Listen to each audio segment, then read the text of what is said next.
Welcome aspirants, एक बार फिर से आप सबका स्वागत है हमारी प्रीलिम्स पीवाईक्यू सीरीज में, जहां हम 1979 से लेकर 2024 तक के 45 साल के पीवाईक्यूज आपको कवर कराएंगे। तो आइए शुरू करते हैं विदाउट वेस्टिंग एनी टाइम। पहले मैं आपको बता दूं कि ये यूट्यूब सीरीज जो है हमारी, ये पीवाईक्यूज को कवर कर रही है और इसमें जो दूसरी इंपॉर्टेंट चीज है वो है कि थीम वाइज हमने सभी सब्जेक्ट्स को कवर किया है वन बाय वन। इससे पहले बहुत सारी पॉलिटी, हिस्ट्री की वीडियोस आ चुकी हैं, आपने शायद जरूर देखी होंगी। और अगर सेम क्वेश्चन जो आज हम कराने वाले हैं वही आप अटेम्प्ट करना चाहते हैं तो हमारे पीवाईक्यू पोर्टल पे कर सकते हैं। लिंक उसका जो है हमने डिस्क्रिप्शन में दे दिया, इस वीडियो के नीचे एक डिस्क्रिप्शन है, वहां पे ये लिंक भी अवेलेबल है। उसके बाद एडुकेमी के अगर जीएस के क्लास नोट्स भी आपको चाहिए हो, ये कॉम्प्लीमेंट्री क्लास नोट्स हैं जिससे आप फर्दर वैल्यू एडिशन कर सकते हैं अपने जीएस के कंटेंट में, वो भी अवेलेबल है, वो भी लिंक में ही अवेलेबल है। तो जाइए और डाउनलोड कर लीजिए। तो आज की जो थीम है वो है ट्रांसपोर्ट और ट्रेड, ठीक है। और this is the first part of this video, इसके बाद और भी पार्ट्स आने वाले हैं। तो first question is consider the following pairs, here some ports are written and here the well known, why this ports are well known across the India, उसके बारे में कुछ एक डिस्क्रिप्शन दिया हुआ है। And how many of the above pairs are correctly matched, asked in 2023। तो देख लेते हैं। Kamarajar port, first major port in India registered as company. Mundra port, largest privately owned port in India. और Visakhapatnam port, largest container port in port India, ठीक है। तो Kamarajar port जो है इसका दूसरा नाम you know that is Ennore port, और ये कहां है? ये है आपका चेन्नई में। और दिस पोर्ट को जो है बनाया गया था ताकि हम रिड्यूस कर सके कंजेशन चेन्नई पोर्ट के ऊपर से, ठीक है। फर्स्ट मेजर पोर्ट है इंडिया में registered as a company, yes, ये सच में ही फर्स्ट मेजर पोर्ट है जो रजिस्टर्ड किया गया था कंपनीज एक्ट 1956 के तहत, ठीक है, उस वक्त इसको रजिस्टर किया गया था। Next is Mundra port. Mundra port is the largest privately owned port in India, yes it's true, largest port है, जिसको एक प्राइवेट कंपनी ऑपरेट कर रही है। और प्राइवेट कंपनी जो ऑपरेट कर रही है वो है आपका Adani group.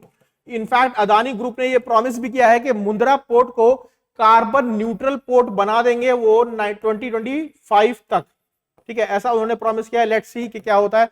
Visakhapatnam is the largest container port in port India, no, this is a factually incorrect because largest container port अगर कोई है तो वो है नावा शेवा पोर्ट। नावा शेवा पोर्ट और जवाहरलाल नेहरू पोर्ट जो आपने नाम सुना होगा मुंबई वाला, वो लार्जेस्ट पोर्ट है। तो ये गलत हो गया, ये तो only 2 pairs are correct, so option B would be the right one, ठीक है। आगे चलते हैं नेक्स्ट क्वेश्चन की तरफ। Next is with reference to coal based thermal power plants in India consider the following statements. 3 statements are given and how many of the statements are correct, ठीक है, only 1, only 2, यही आजकल trend चल रहा है और इसी के अकॉर्डिंग आपको प्रिपरेशन भी करनी चाहिए। तो first one is none of them uses the sea water.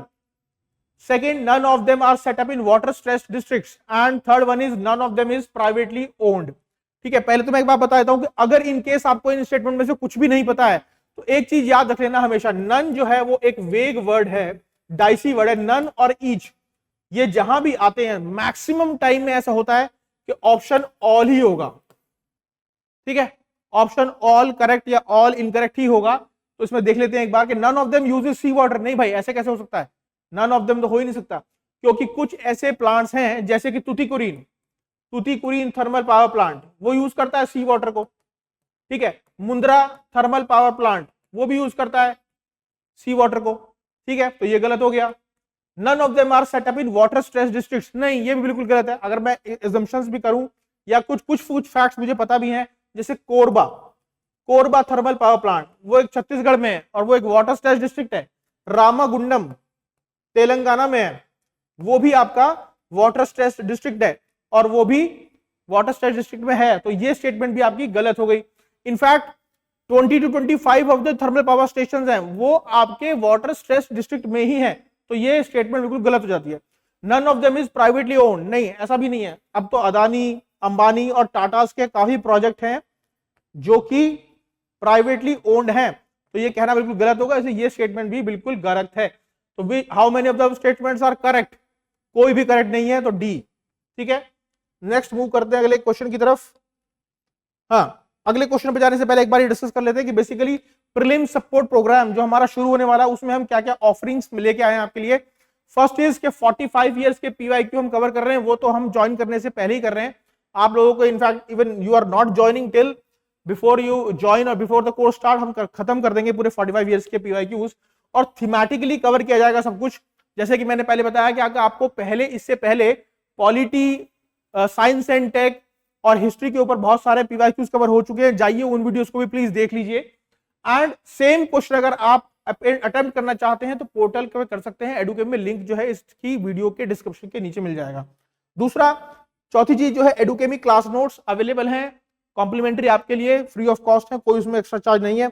और प्रोग्राम जो है वो शुरू होने वाला है 9 दिसंबर 2024 से, ठीक है।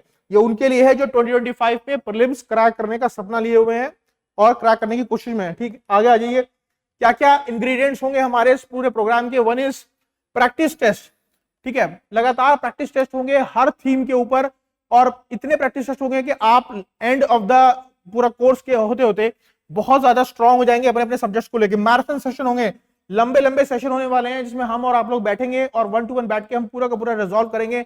कोई भी क्वेश्चन या कोई भी आपके डाउट्स होंगे उसके ऊपर बातचीत होगी। बुक रीडिंग सेशन होंगे कि कैसे बुक रीड करनी है, ऐसा भी नहीं है कि सब कुछ उठा के पढ़ लिया, और ऐसा भी नहीं है कि जो इंपॉर्टेंट चीजें उनको इग्नोर कर दिया और बाकी सारा जो है हल्का हल्का हल्का उसको पढ़ते जा रहे हैं, वो भी नहीं होगा। रिवीजन सेशंस होंगे, लगातार जो भी टॉपिक्स होंगे उनकी रिवीजन सेशन होंगे 1 to 1 आप लोगों के साथ, ऑफलाइन भी ऑनलाइन भी। सेक्शनल टेस्ट कंडक्ट कराए जाएंगे। सेक्शनल टेस्ट आपको पता है थीमेटिक वाइज, पॉलिटी का होगा, फिर इकोनॉमिक्स का, साइंस एंड टेक का, एनवायरमेंट का, ज्योग्राफी का, इस तरह से आगे चलेंगे। फुल लेंथ टेस्ट होंगे उसी पैटर्न पे जिस पैटर्न पे यूपीएससी एग्जामिनेशन लेता है, ठीक है। यूपीएससी मिक्स टेस्ट, क्योंकि यूपीएससी का एक ट्रेंड है कि वो बहुत सारे क्वेश्चन वो पूछता है जो ऑलरेडी यूपीएससी पेपर्स में पूछे गए हैं, तो इसलिए हमने सीडीएस, सीएपीएफ को भी और एनडीए के भी कुछ क्वेश्चंस इसमें इंक्लूड कर दिए हैं, जो कि बहुत अच्छे क्वेश्चंस हैं और आपके लिए बहुत हेल्पफुल रहेंगे। करंट अफेयर्स का रिवीजन कराया जाएगा पूरे एक साल का, अप्रैल 2024 से लेके अप्रैल 2025 तक का। सीसैट का सपोर्ट, जो स्टूडेंट्स को मैथमेटिक्स और लॉजिकल, सिलोजिज्म और इंग्लिश के किसी भी सीसैट के कंपोनेंट में दिक्कत है, वो हमारे साथ सीसैट सपोर्ट ले सकते हैं। हैंड होल्डिंग कराई जाएगी पूरी की पूरी, पर्सनलाइज मेंटरशिप है, हर स्टूडेंट्स के पास मौका है अपने मेंटर से 1 to 1 बात करने का और अपने डाउट्स को रिजॉल्व करने का। टेस्ट के डिस्कशंस होंगे और लास्ट में प्रयास, जो हमारी mock all India mock test series है उसका नाम है प्रयास। वहां पे आप जो है पूरा यूपीएससी के पैटर्न पे जिस तरह से पेपर आते हैं उसी तरह से यूपीएससी के क्वेश्चंस पूछे जाएंगे, और ये प्रोग्राम शुरू होने वाला है 9 दिसंबर 2024 पे, ठीक है। नेक्स्ट आ जाइए, लास्ट ईयर जो हमारे साथ एनरोलमेंट की थी 45% स्टूडेंट्स वो क्वालिफाई कर गए हैं 2024 के प्रीलिम्स में। 50% ऑफ द क्वेश्चंस जो प्रीलिम्स में थे वो डायरेक्ट हिट थे हमारे पिछले प्रोग्राम से ही। अटेम्प्ट करोगे अगर पूरे प्रोग्राम को तो कॉन्फिडेंस बढ़ेगा, कॉन्फिडेंस बढ़ेगा तो आपकी एक्यूरेसी बढ़ेगी, और यही काम जो है सबसे पहले हमें करना है। तो 9 दिसंबर 2024 से शुरू हो रहा है। नेक्स्ट आ जाइए अगले क्वेश्चन पे। Recently which of the following states has explored the possibility of constructing an artificial inland port to be connected to sea by navigational channel, ठीक है। 2016 का क्वेश्चन है, उस वक्त शायद करंट अफेयर में रहा था इसलिए आया है। देखो आंध्र प्रदेश तो एक अच्छी खासी लॉन्ग कोस्ट लाइन है उनके पास, और वहां पे आपको विशाखापट्टनम, कृष्णापट्टनम, ठीक है, ऐसे पोर्ट्स हैं, तो वहां इतना कोई जरूरत अभी नहीं है वहां की सरकार को कि वो इनलैंड पोर्ट बनाने की कोशिश करें। छत्तीसगढ़ एक लैंडलॉक्ड स्टेट है, यस, यहाँ पे कोई पोर्ट नहीं है। इनफैक्ट छत्तीसगढ़ अपने पूरे इंडस्ट्रियल रॉ मटेरियल इंपोर्ट के लिए या फिर अपने इंडस्ट्रियल फिनिश गुड्स के एक्सपोर्ट के लिए पारादीप पोर्ट का ही इस्तेमाल करते हैं, जो कि उड़ीसा में है, ठीक है। कर्नाटका के पास भी पोर्ट्स हैं, ये जानते हैं, न्यू मैंगलोर है, काकीनाडा है, ये सब पोर्ट्स वहां पे ऑलरेडी अवेलेबल हैं, तो इनको भी जरूरत नहीं है। और लास्ट आता है आपका राजस्थान। देखिए राजस्थान में काफी टाइम से ये बात चल रही है वहां की स्टेट गवर्नमेंट की कि हम जालौर एक जगह है राजस्थान में, वहां पे हम एक इनलैंड पोर्ट बनाए ताकि वो इनलैंड पोर्ट कनेक्ट हो जाए अरेबियन सी के साथ, और अरेबियन सी के साथ कनेक्शन होने से हम इजीली ट्रेड कर सकते हैं वेस्ट एशिया में भी और अफ्रीका में भी, ठीक है। तो राजस्थान वो स्टेट है जो इनलैंड पोर्ट बनाने के प्रोसेस में है, लेकिन अभी वो पूरा कंप्लीट नहीं हुआ है, अभी इनफैक्ट शुरू भी नहीं हुआ है, ठीक है। आगे चलते हैं। Fourth question, India ports are categorized as major and non major ports, which one of the following is a non major port. काफी आसान क्वेश्चन है, कुछ खास में है नहीं। कोची पोर्ट तो मेजर पोर्ट ही है, पारादीप पोर्ट भी मेजर पोर्ट है, और न्यू मैंगलोर जो है वो भी मेजर पोर्ट है। तो रह जाता है दहेज पोर्ट, ठीक है। दहेज पोर्ट जो है मेजर पोर्ट नहीं है, इसको अगेन मैं बता दूं ऑपरेट करता है एक प्राइवेट ग्रुप जिसका नाम है अदानी ग्रुप, ठीक है। और दहेज स्पेशल इकोनॉमिक जोन भी है, और जितना भी स्पेशल इकोनॉमिक जोन है वो यूज होता है हमेशा एक्सपोर्ट करने के लिए अपने गुड्स एंड सर्विसेज। तो दहेज स्पेशल इकोनॉमिक जोन से जो भी एक्सपोर्ट होता है वो दहेज टर्मिनल के थ्रू ही होता है। कोल है, पेट्रोलियम है, एलएनजी गैस वगैरह and all lot of things are exporting, ठीक है, lot of things are being exported from Dahej. Next move करते हैं अगले क्वेश्चन की तरफ, वो है consider the following statements concerning the Indian Railways. ठीक है, इंडियन रेलवेज का क्वेश्चन है। The first is headquarters of the NW that is north west railway are located at Jodhpur. Indrail pass a travel as you please ticket has been created especially for freedom fighters and sports person who have represented India in any game sport. Fairy Queen is a train using the world's oldest working engine and the railways conducts a journey of wildlife and heritage sites on it. Which of the statements given above are correct? ठीक है, तो एक एक करके देख लेते हैं कौन कौन सी करेक्ट हैं। हेडक्वार्टर नॉर्थ वेस्ट रेलवे, देखिए नॉर्थ वेस्ट में जो डिविजन हैं वो काफी सारी हैं, वो जोधपुर भी है, वो जयपुर भी है, वो बीकानेर भी है, ठीक है, जयपुर है, बीकानेर है एंड अजमेर भी है। लेकिन जो हेडक्वार्टर्स है आपका, जिस हेडक्वार्टर्स की बात कर रहा है वो हेडक्वार्टर जोधपुर में नहीं है, वो हेडक्वार्टर जयपुर में है। ठीक है, तो ये फर्स्ट स्टेटमेंट जो है आपका गलत हो गया। Indrail pass travel as you please ticket has been created specially for freedom fighters and sports person who have represented India in any game sport. In fact पुराने टाइम में मतलब आज से 10-15 साल पहले ये इंद्रेल पास जो एक स्कीम चली थी, लेकिन ये ना ही स्पोर्ट्स पर्सन के लिए थी ना ही फ्रीडम फाइटर्स के लिए थी, ये थी आपके टूरिस्ट के लिए, फॉरेनर्स के लिए थी कि फॉरेनर्स अगर एक्सपीरियंस करना चाहते हैं इंडिया में ट्रैवल 90 डेज के लिए उन्हें एक पास इशू किया जाता था जिसमें वो सीमलेस ट्रैवल करेंगे हमारी इंडियन रेलवेज पे, कहीं भी जाएंगे यहां वहां घूमेंगे। ठीक है, फेरी क्वीन एक हेरिटेज ट्रेन है जो कि कनेक्ट करती है दिल्ली से अलवर तक। ठीक है, दिल्ली से अलवर तक कनेक्ट करती है ये, और अगर आप इस ट्रेन में कभी बैठेंगे जाएंगे तो आपको सरिस्का टाइगर रिजर्व के भी नजारे देखने को मिल जाएंगे। ठीक है, तो इसीलिए ये बोल रखा है कि journey of wild life and heritage sites on it. Yes, wild life की आपको पूरी झलक मिलेगी सरिस्का टाइगर रिजर्व की, तो इसलिए ये ठीक है, बाकी ये दोनों स्टेटमेंट्स गलत हैं। तो third would be the right answer, which of the statements above are correct. ठीक है, तो third would be the correct one. आगे चलते हैं। With reference to Indian transport system, consider the following statements. Indian railway system is the largest in the world. National highways cater to 45% of total and transport demand. Among the states, Kerala has the highest density of surface road and national highway number 7 is the longest in the country. ठीक है, एक एक करके सारे statement देख लेते हैं। Indian railway largest है वर्ल्ड में? नहीं, इंडियन रेलवे वर्ल्ड का लार्जेस्ट नहीं है, वन अमंग द लार्जेस्ट है। सबसे पहले आता है यूएस, फिर आता है चाइना और फिर आता है रशिया। ठीक है, तो चौथे पे आता है India. National highway cater to 45% of total and transport demand, हाँ ये ठीक है, 40 to 45% की डिमांड को ही हमारा फुलफिल करता है, चाहे वो रोड के थ्रू हो, लॉजिस्टिक्स एंड ऑल। ठीक है, among the states Kerala has the highest density of surface road, जी नहीं, केरला में नहीं है। हाईएस्ट डेंसिटी अगर कहीं है तो वो महाराष्ट्र में है, तो ये भी आपका गलत हो गया। And national highway number 7 is the longest in the country. जब ये क्वेश्चन पूछा गया था 2002 में, उस वक्त तो नेशनल हाईवे नंबर 7 लॉन्गेस्ट था ही। नेशनल हाईवे नंबर 7 कौन सा है? ये है आपका जो वाराणसी से कन्याकुमारी तक जोड़ता है।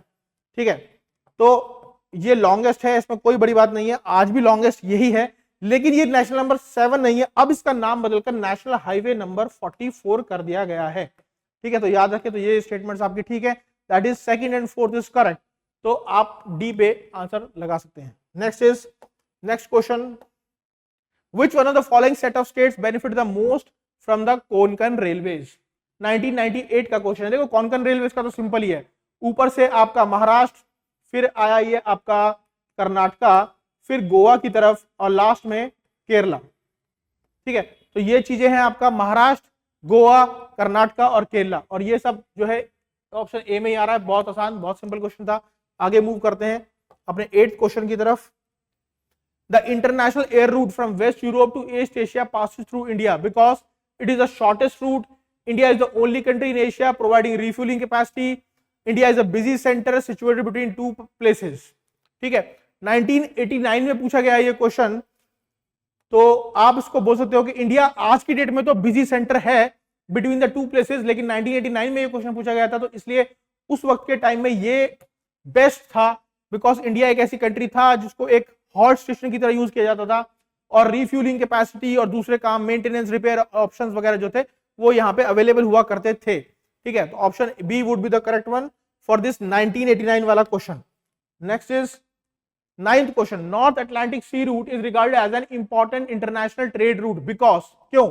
It is the oldest sea route, it connects to industrial developed part of the world, trade will help the shipping and there are lesser number of sea storms in this water. देखो, अगर first statement की बात करूं, oldest sea root, yes oldest है, लेकिन सबसे oldest नहीं है भाई, क्योंकि मेडिटेरेनियन सी वाला रूट भी है, वो भी है, उससे पहले इंडियन ओशन वाला रूट भी है, तो ओल्डेस्ट तो सबसे ज्यादा ये है, ठीक है।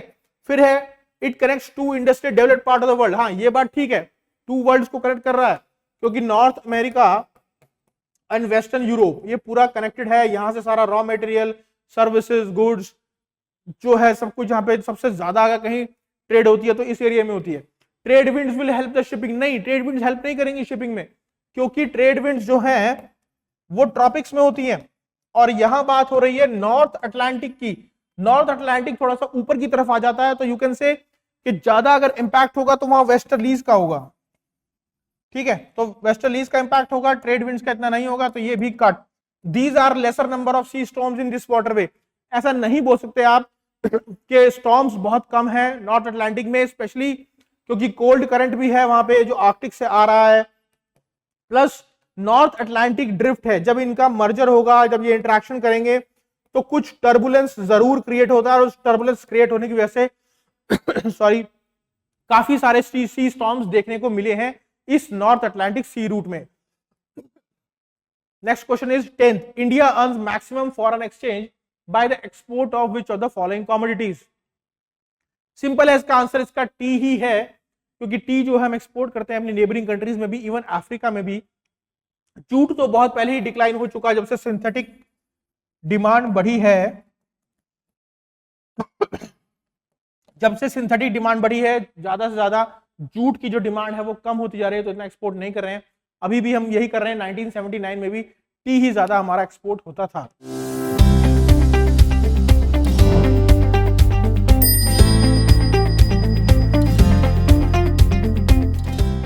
जब भी आप ये गलती से हो गया, यहाँ पे ट्रेड एंड ट्रांसपोर्ट आना है, ठीक है, जब भी आप ट्रेड एंड ट्रांसपोर्ट के लिए प्रिपेयर करें तो अपने जो बेसिक्स हैं ट्रेड एंड ट्रांसपोर्ट को वो सबसे पहले कवर करें। जैसे कि हमने देखा कि जो मोस्ट ऑफ क्वेश्चन मैंने पूछे हैं ट्रेड ट्रांसपोर्ट के ऊपर, वो हेडक्वार्टर पूछा है, वो पूछा है कि नेशनल हाईवे नंबर 7 लंबा है या नहीं, तो इस तरह के क्वेश्चन पूछे गए हैं। पोर्ट है कि पोर्ट ये प्राइवेटली ओन्ड पोर्ट है या फिर किसी और गवर्नमेंट बॉडी द्वारा करा जा रहा है। स्कीम्स जो इससे रिलेटेड हैं, जितनी भी स्कीम्स अगर आ रही हैं, चाहे वो उड़ान स्कीम हो, ठीक है, इसके अलावा भारतमाला,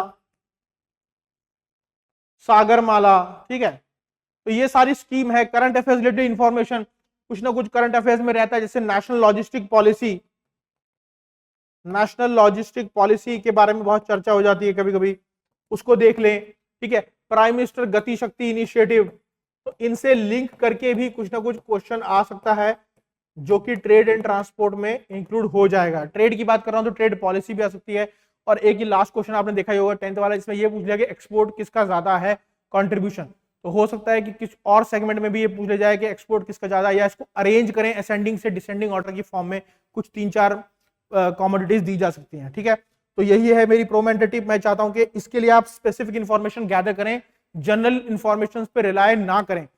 फिर आगे मैं कहना चाहूंगा कि अगर आप इस पीएसपी कोर्स के लिए कुछ डिस्काउंट चाहते हैं तो आप यूज कर सकते हैं AJAY10, that is Ajay 10 use कर सकते हैं। अगर आप 10% ऑफ चाहते हैं एडुकेमी के प्रीलिम्स सपोर्ट प्रोग्राम में, जो आपको हेल्प करेगा यूपीएससी 2025 के प्रीलिम्स को क्रैक करने में। ओके, हम फिर से आएंगे अगली बार एक नई वीडियो के साथ। तब तक good bye, good night, take care everyone. अच्छे से पढ़ो, तैयारी करो और लगे रहो। Thank you.